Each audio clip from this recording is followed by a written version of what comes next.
Hello everyone, welcome to my channel. তোমাদের সহচরী দীপিকা। আশা করছি আপনারা সবাই খুব ভালো আছেন আর আপনাদের আশীর্বাদে আমরাও খুব ভালো আছি। আজ হচ্ছে শনিবার আর আজ হচ্ছে খুব সুন্দর একটা রোদ ঝলমলে দিন। কি গো, আজকে এত সুন্দর রোদ উঠেছে, একটু কোথাও ঘুরতে নিয়ে চলো। মানে কাছে পিঠে, আমি বলছি না কোনো ভালো জায়গায় ঘুরতে নিয়ে যেতে। বাড়িতে কতদিন বসে আছি, মন খারাপ লাগছে। একটু চলো না কোথাও ঘুরে আসি। চলো ঘুরে আসি। কোথায় যাব? লিসব্রো। আমাদের শ্রেষ্ঠ জায়গা। সবাই তো আমাদের সাথে অনেকবার মিডলসব্রো ঘুরে এসে, যাওয়া যাবে নিয়ে। ঠিক আছে, আজকে আমরা একটু শপিং মলগুলো ঘুরবো, দেখাবো সবাইকে কি কি বিক্রি হচ্ছে, আর আমরা একটু কেনাকাটি করবো। তাহলে যাচ্ছি তো। হ্যাঁ, তাহলে ঝপঝপ করে রান্নাগুলো করে ফেলি। আজ ওয়েদারটা দেখেছেন কি সুন্দর, একদম ঝলমলে রোদ। তো এখন আমি এসে গেছি কিচেনে আর রান্না বসিয়ে দিয়েছি। যেহেতু আজ একটু মিডলসব্রোর দিকে যাব, এত সুন্দর রোদ উঠেছে বলে বাড়িতে থাকতে একদমই মন করছে না। তো রাতের জন্য কিছু রান্না আমি করে রেখে যাব। আজ ইচ্ছা হচ্ছে বাইরেই লাঞ্চটা সারবো।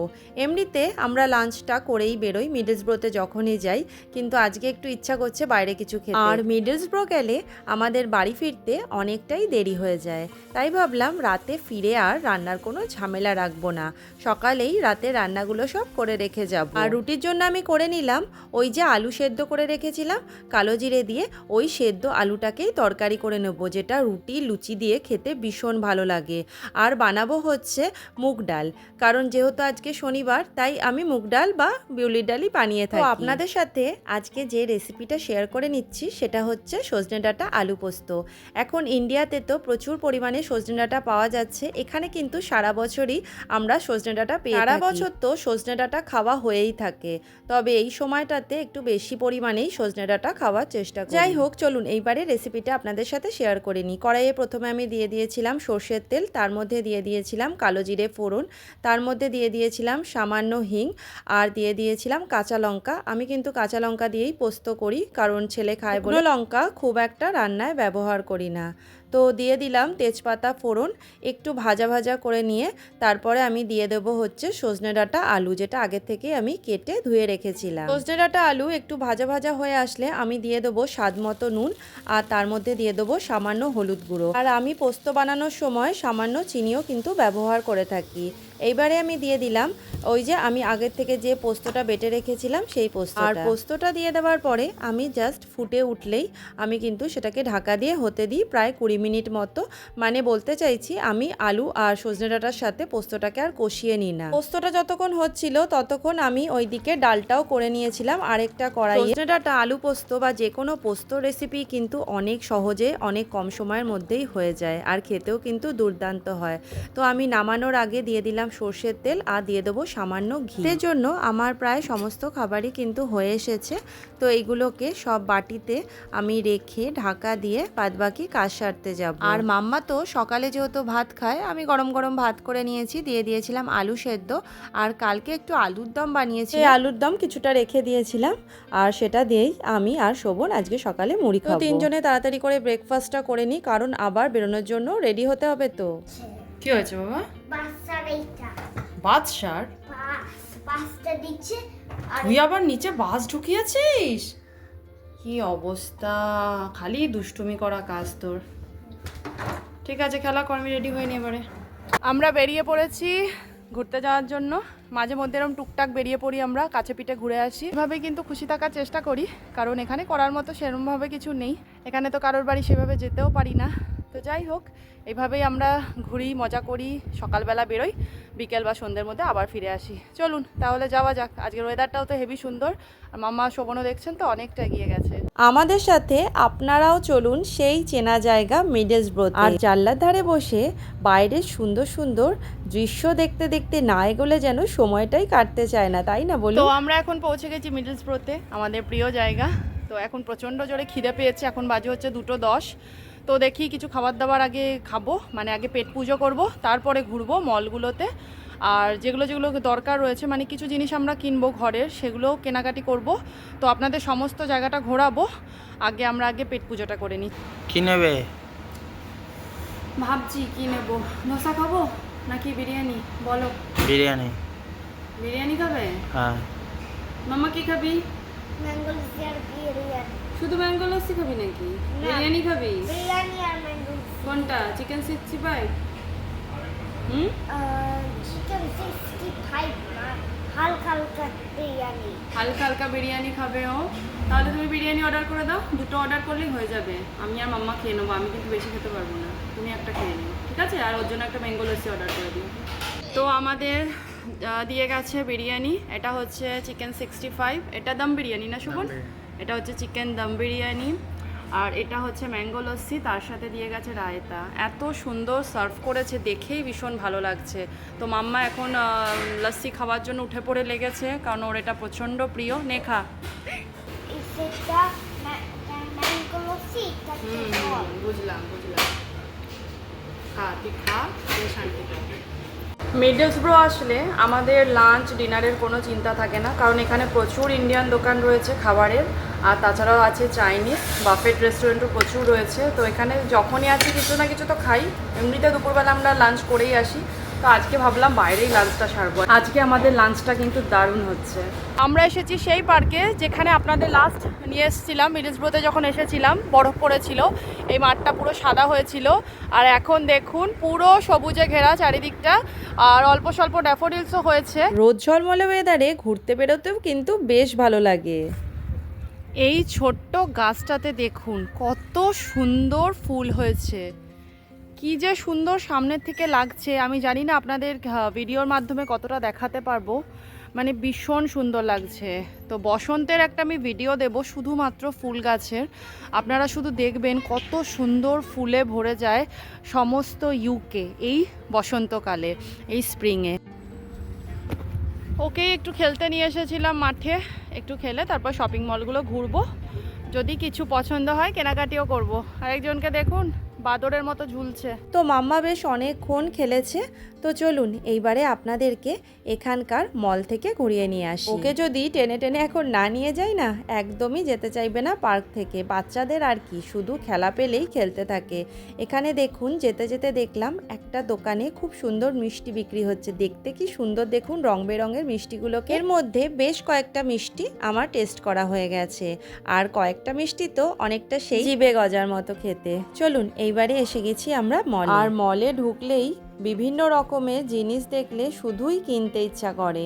আমি দেখছিলাম মায়ের জন্য একটা সোয়েটার, যদি পছন্দ হয় যখনই যে মলেই যাই শুধু দেখি মায়ের জন্য যদি কোনো সোয়েটার ভালো লাগে। এই যে দোকানটায় আমি ঢুকেছি, এখানে কিন্তু আপনি সমস্ত ধরনের জিনিস পাবেন, ঘর সাজানোর থেকে শুরু করে ঘরের সমস্ত দরকারি জিনিসপত্র এখানে কিন্তু বিক্রি হচ্ছে একসাথে। এখানে দেখুন বিক্রি হচ্ছে সব ননস্টিকের বাসন, কি সুন্দর দেখতে, দেখুন ছোট ছোট, এটার দাম 10 পাউন্ড। আর কিচেনের জিনিসপত্র দেখতে পেলেই আমার তো একদম কিনতে ইচ্ছা করে।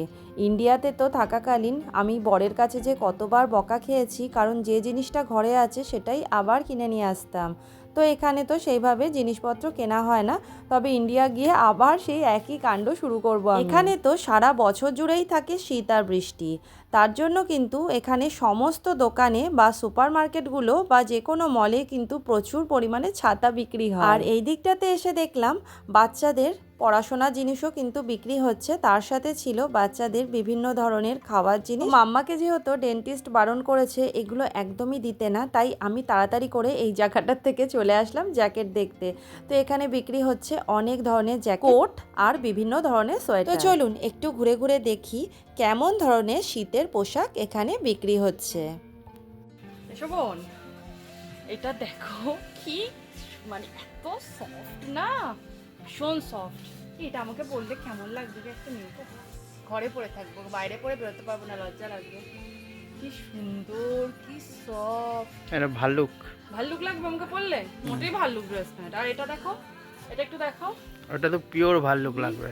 কি সফট, ভীষণ সফট, ভীষণ। তো ওটার দাম কত? এটার দাম হচ্ছে 31 পাউন্ড। আর ওইটার দাম কত?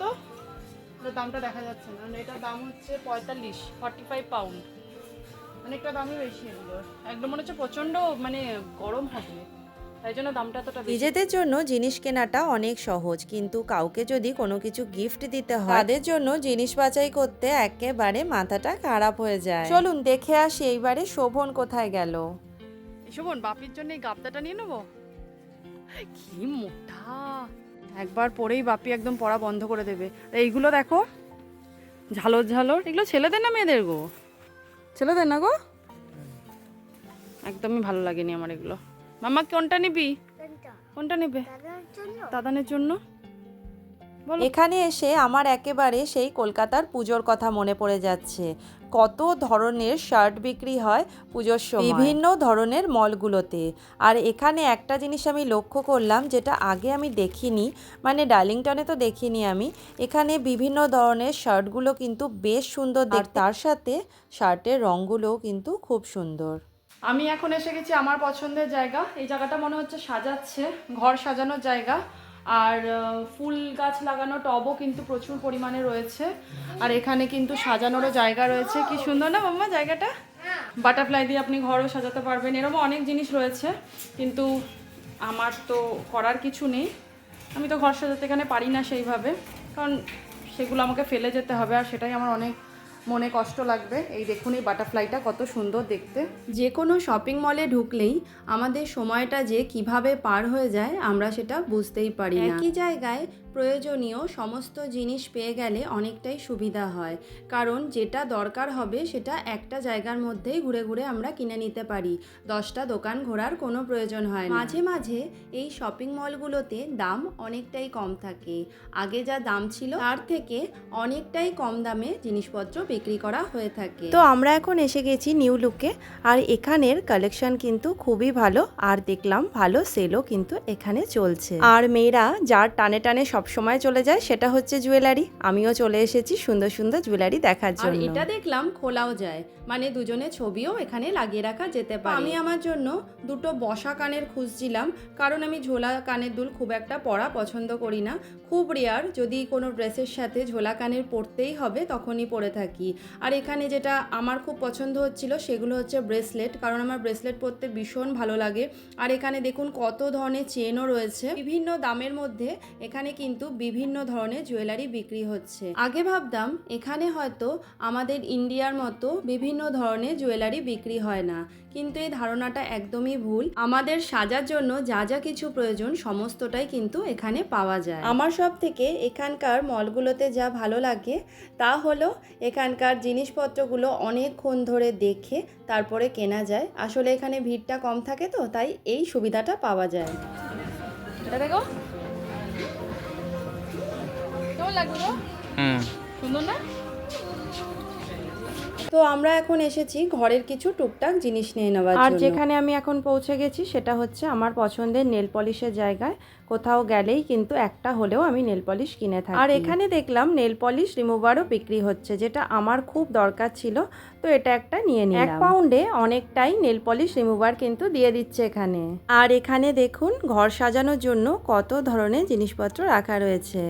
আর মাম্মাকে দেখছেন ঠিক চলে এসছে খেলনার সামনে, ভাবছে কোন খেলনাটা নেওয়া যেতে পারে। সুতো আছে, আবার সুতো সমেত আছে। দেখো এই দেখো, আমি তো সেদিনকার সুতোই খুঁজে পাচ্ছিলাম না। ইন্ডিয়া থেকে কতগুলো সুতো এনেছিলাম, এই দেখো সুচ, তারপরে এতগুলো সুতো দেখতে পেয়েছো? কি করবো, সুচ নিয়ে নেবো? সুচ আছে প্রচুর, সুতো নেই। তাহলে কি এই সুতোটা নিয়ে নেবো? বড় বড় আছে দেখো, সাদা কালোটা তো মেনলি লাগে, অন্য কালারের সুতো তো সেভাবে লাগে না। দেখো তাহলে নিয়ে নাও। এটা নিয়ে নেবো একটা? হ্যাঁ।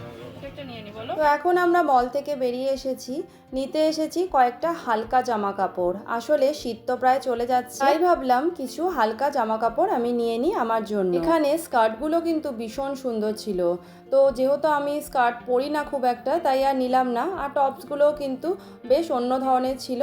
তো চলুন এইবারে বেরিয়ে কিন্তু আমরা মান্ডি নিতে যাব, কারণ মান্ডিটা নিয়েই আমরা আবার বাড়ির দিকে রওনা দেব। আর মিডলসব্রো আমাদের খুবই পছন্দের একটা জায়গা, যখনই আসি অনেকটা সময় কাটিয়ে যাই এখান থেকে। তো এখন আমরা এসে গেছি পাখিজায়, এখান থেকে ঘরের জন্য মাছ নিয়ে নিলাম, আর নিয়ে নিলাম সর্ষের তেল।